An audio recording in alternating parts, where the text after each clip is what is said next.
నీకు భవిష్యత్తు లేదు. నీకు ఒకవేళ భవిష్యత్తు ఉంటే ఎన్నికల్లో నీ ఓటు ఎవరికో చెప్పు. ఎన్నికల్లో ఓటు ఎవరికి వేయాలనో చెప్పలేనోనివి. ఫామ్ హౌస్లో అడుకునేటోడు నువ్వా మాకు పోటీ. ఇవాళ బీజేపీ వాళ్ళు కిషన్ రెడ్డి గారికి సూటిగా చెప్తున్నా, మీరు ఓటు అడగాలంటే నువ్వు అడ్డంబడి ఆపిన మెట్రో కేంద్ర ప్రభుత్వం మంత్రివర్గంలో పెట్టాలి. నేను మెట్రోను విస్తరించి హైదరాబాదు నగరాన్ని మహానగరంగా విశ్వనగరంగా చేయాలని మెట్రో కోసం కేంద్ర ప్రభుత్వం దగ్గరికి పోయినా మెట్రోకు అనుమతి ఇవ్వద్దని కిషన్ రెడ్డి ఢిల్లీలో మంత్రుల మీద ఒత్తిడి తెచ్చి మెట్రోకు అనుమతి రాకుండా అడ్డుకున్నాడు. ఇవాళ సబర్మతి రివర్ ఫ్రంట్ గుజరాత్లో కట్టుకుర్రు, నమో గంగే ఉత్తరప్రదేశ్లో కట్టుకుర్రు. ఇవాళ యమునా రివర్ను రిజర్వేషన్ చేస్తామని ఢిల్లీలో ఓట్లు అడిగి గెలిచారు. ఉత్తరప్రదేశ్లో గంగానదిని ప్రక్షాళన చేస్తారు. అదేవిధంగా గుజరాత్లో సబర్మతి రివర్ను ప్రక్షాళన చేస్తారు. ఢిల్లీలో యమునా నదిని ప్రక్షాళన చేస్తారు. కానీ హైదరాబాదులో మూసీ నదిని ప్రక్షాళన చేస్తామంటే మీరు అడ్డుకుంటారు, ఒక్క రూపాయి ఇవ్వరు. ఎందుకు అడ్డుకుంటున్నావు కిషన్ రెడ్డి? నువ్వు కేంద్ర మంత్రిగా మూసీ పరివాహక ప్రాంతంలో ఉన్న ప్రజలు నీకు ఓటు వేయలేదా? మూసీ ప్రక్షాళన చేసి మేము బాగా బతకాలనుకుంటున్నాం, నీకు ఇష్టం లేదా? ఇవాళ మూసీకి నిధులు రాకుండా, మూసీకి అనుమతులు ఇవ్వకుండా, మూసీకి కావలసిన డిఫెన్స్ ల్యాండ్స్ను ఇవ్వకుండా అడ్డుకుంటున్నది కిషన్ రెడ్డి కాదా? ఇవాళ రీజనల్ రింగ్ రోడ్డు నార్థన్ భాగం వచ్చింది, సదరన్ భాగాన్ని నితిన్ గడ్కరీ ఇవ్వకుండా అడ్డుకుంటున్నది కిషన్ రెడ్డి కాదా? ఇవాళ పాలమూరు రంగారెడ్డి ఎత్తిపోతల నీటి కేటాయింపులను, సమ్మక్క సారలమ్మ ప్రాజెక్టు కేటాయింపులను, సీతారామ నీటి కేటాయింపులను అడ్డుకుంటున్నది కిషన్ రెడ్డి కాదా?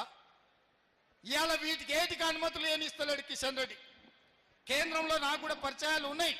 నేను కూడా 2019 నుంచి 2024 వరకు ఎంపీగా ఉన్నా. ఆ బీజేపీలో ఉన్న మంత్రులు ఎంపీలు నాకు తెలుసు, చాలామంది కలిసినప్పుడు నాకు షోలో చెప్తున్నారు, మీ కిషన్ రెడ్డి వద్దంటున్నాడా, మేమేం చేయాలా? ఇస్తే కాంగ్రెస్కు పేరు వస్తుంది, రేవంత్ రెడ్డికి పేరు వస్తుంది, మీరు ఇవ్వద్దు, మీరు ఇవ్వకుంటేనే రేవంత్ రెడ్డిని మేము బద్నాం చేస్తాం అని వాళ్ళ మంత్రులే నాకు చెవులో చెప్తున్నారు. ఇదా కిషన్ రెడ్డి నీ నీతి? ఇదేనా నువ్వు తెలంగాణకు చేసిన సాయము? ఎప్పట్లోగా నువ్వు మెట్రో రైలుకు అనుమతి తెస్తావు? ఎప్పట్లోగా మూసీకి నిధులు తెస్తావు? ఎప్పట్లోగా రీజనల్ రింగ్ రోడ్డును అనుమతిస్తావు? ఎప్పటిలోగా పాలమూరు రంగారెడ్డి ఎత్తిపోతలకు నీటి కేటాయింపులు తీసుకొస్తావు? నేను అడుగుతున్న కిషన్ రెడ్డిని, ఇవేవి లేకుండా మా పట్టభద్రుల ఓట్లు అడుగుతావా నువ్వు? నీకేం అర్హత ఉందని నేను అడుగుతున్నా.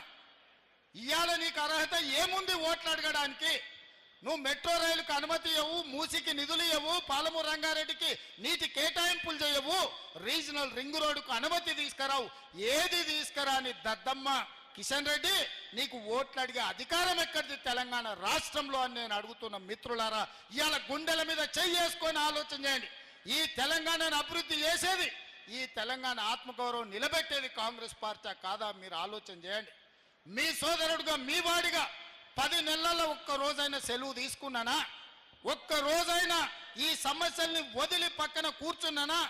2023 డిసెంబర్ 7 నాడు బాధ్యత తీసుకున్న నేను ఈ రోజు వరకు ఒక్క గంటన్న ఎప్పుడైనా సెలవు తీసుకున్నానా? ఎప్పుడైనా పని చేయకుండా ఊరుకున్నానా?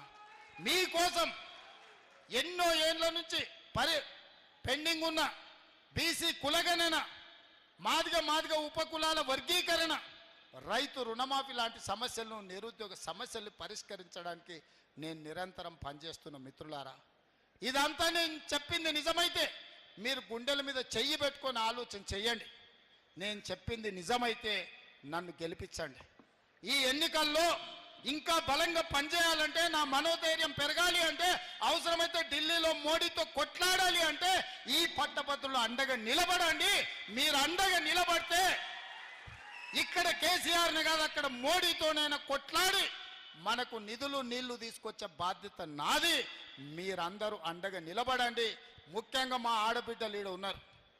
ఆర్టీసీలో బస్సు ఉచితంగా మా ఆడబిడ్డలు ప్రయాణం చేస్తే 150 కోట్ల మంది ఆడబిడ్డలకు 4,000 కోట్ల రూపాయలు బస్సులో ఉచితంగా నేను ఇస్తే నాకు ఓటేయండి. మీకు బస్సుల్లో ఎవరైనా టికెట్ పైసలు అడిగితే నాకు ఓటు వేయొద్దని మా ఆడబిడ్డలకు నేను చెప్పదలుచుకున్నా. 200 యూనిట్లు మీ ఇంట్లో ఉచితంగా కరెంటు వస్తే నాకు ఓటేయండి, లేకపోతే నాకు వద్దు.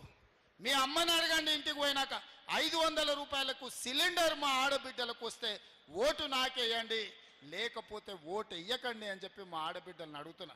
స్వయం సహాయక సంఘాలను 67 లక్షల మందిని ఇవాళ ఆత్మగౌరవం లేకుండా ఉంటే సంఘాలను మళ్ళీ పునరుద్ధరించి 1 కోటి మంది ఆడబిడ్డల్ని కోటీశ్వరులను చేయాలన్న ఆలోచనతోని ఇవాళ వ్యాపారాలు ప్రారంభించడమే కాదు 600 ఎలక్ట్రిక్ బస్సులు ఆడబిడ్డలకు ఇప్పించి లక్షాధికారులను కోటీశ్వరులను మిమ్మల్ని చేయడానికి మీకు బస్సులు ఇప్పించుంటే నాకు ఓటేయండి, లేకపోతే ఓటు వేయకండి. ఇవాళ 1000 మెగావాట్ల సోలార్ విద్యుత్ ఉత్పత్తి మహిళా సంఘాలకు ఇచ్చినాం. అదానీ అంబానీలతో పోటీ పడే సోలార్ విద్యుత్ ఉత్పత్తి వ్యాపారం ఈరోజు ఆడబిడ్డల దగ్గరికి తీసుకొచ్చినాం.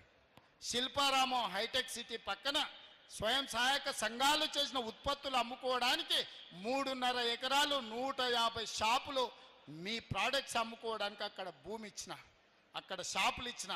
శిల్పారామం పక్కన మీ పేరు మీద 3.5 ఎకరాల భూమి ఉంటే షాపులు ఉంటే నాకు ఓటేయండి, లేకపోతే మీరు ఎవరికైనా ఓటేసుకోండి అని మా ఆడబిడ్డలకు నేను విజ్ఞప్తి చేస్తున్నా.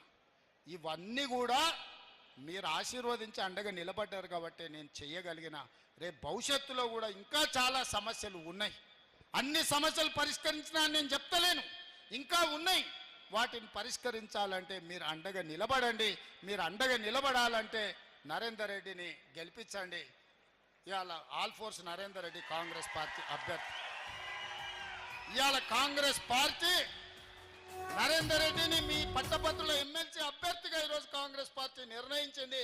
మీరందరూ అండగా నిలబడి నరేందర్ రెడ్డిని ఆశీర్వదించండి.